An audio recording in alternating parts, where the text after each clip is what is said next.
Hey folks, Brian Keenan with Occam Defense, and wanted to give you an update on where we're at with production and how we're handling that in the face of COVID.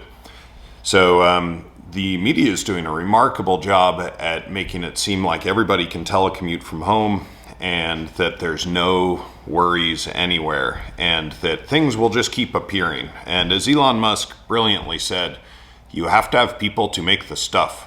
If there are no people making the stuff, there will be no stuff. The AK industry is somewhat fragile in the US. We're working really hard to fix that, as are a whole bunch of other really good folks in the industry. We're reliant on a lot of European parts and supply chains that are just not super healthy. The gun industry in general is somewhat undercapitalized, meaning that there's not a whole lot of extra money kicking around. And when you have extra money, you buy extra parts so that you don't have to worry about running out. We're somewhat in that situation. If I had $10 million, it'd be super cool. I would have a giant number of spare parts on the shelf, and we would have a year's supply, and life would be groovy, and next year, this year we'd be buying next year's parts, that kind of thing. Unfortunately, that's not the situation, nor is it the situation for almost any of the other AK companies out there. And from what I understand, even the biggest of companies is having issues finding parts. We are no different. We try to make as many parts as we can, and we're moving hard towards making as much as we can on the rifle. That said, we do not make our own trunnions, bolt carriers, and bolts yet, and those are in really short supply at the moment. So we have managed to find some really high quality parts. This is a very nice surplus trunnion here, and we are going to start using these in our build until we can get a domestic source or go back to using the WBP parts. The two concerns that I have with using surplus parts in general are, one, that the part is well made and that holes are the right size, they're in the right place, that sort of thing. And also that they weren't abused or worn out in their prior service life.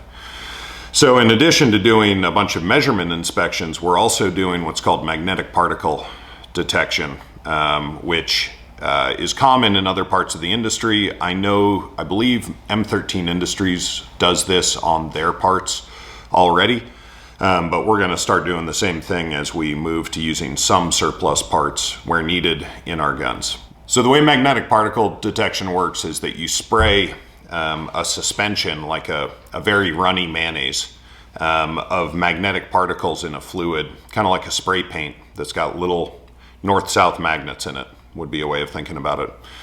And you then magnetize the part in a couple different directions, and those magnetic particles will suck down into where there are cracks. And when you shine a UV light on it, you'll get very strong illumination. If you use a DC current or a DC magnetic field, you can also look subsurface up to about half an inch. And so I feel very comfortable in testing these parts and inspecting them to ensure that they are safe and as good as new.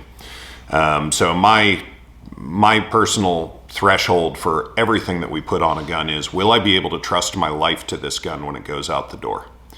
And for every part that we bring in, we ask ourselves that question: is this life-saving equipment? And I can very wholeheartedly say that with the surplus trunnions we're able to find, yes. And there are a couple in there that are dinged and they get chucked. But the ones we use, I would trust my life to, I would trust my children's lives to. And I hope that that suffices for you guys. The other part, one other part that we're using that's surplus is bolts. And these bolts are actually new old Polish stock. They're very nice. We will be using some surplus bolts as well. The same discussion as for trunnions holds with those. This new old stock, these things they're amazing. The Poles really, even under communism, managed to crank out some really nice stuff. So still serializing them with the gun so that you'll know, if you strip 5 AKs on the ground, Occam Defense stuff will always have the serial number of the receiver scribed on it or laser engraved. Lastly, we're having to make some changes on receiver suppliers. Childers makes a very fine receiver, and we will continue to use them, but they are slammed right now, so we're needing to move over to Morrissey, which makes receivers for, 95% of the guns that are made in the US, AKs that are made in the US, probably somewhere around there. They work very well. Their engineering support is amazing. And so we've had a really good interaction with them in getting cranked up and making good receivers with them. There is one difference between a Childers receiver and a Morrissey receiver. The Morrissey receivers have just a tiny line right here. And we'll show some close-up video here of that now. So you can see there's just a tiny seam here. We will likely start making two different front or rear trunnions, eventually a Morrissey version and then a Childers version. But for the moment, we are going to have that tiny line there. It does not obviously impact the life-saving utility of the gun. It's strictly a cosmetic factor. If you would like to wait till we have that all ironed out, just let us know if you have an order in place.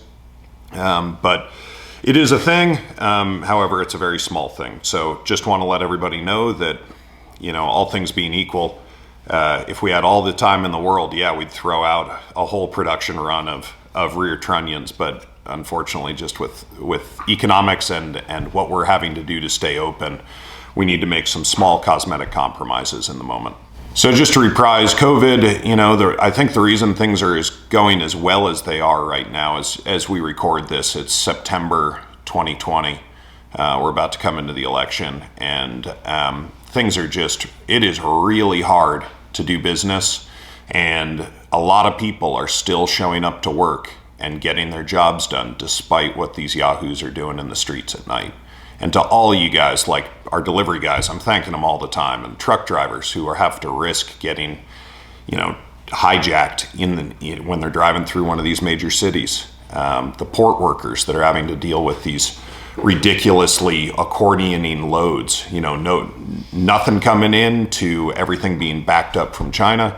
So all you guys that are helping get our stuff to us, thank you. Please keep showing up. And to you customers who are also the truck drivers and the dock workers, and it's been great. You truck drivers, you call me up and let me know what's going on. Thank you. That's really good data for us. And so I get to see some leading indicators that are just not anywhere, even on alternative media.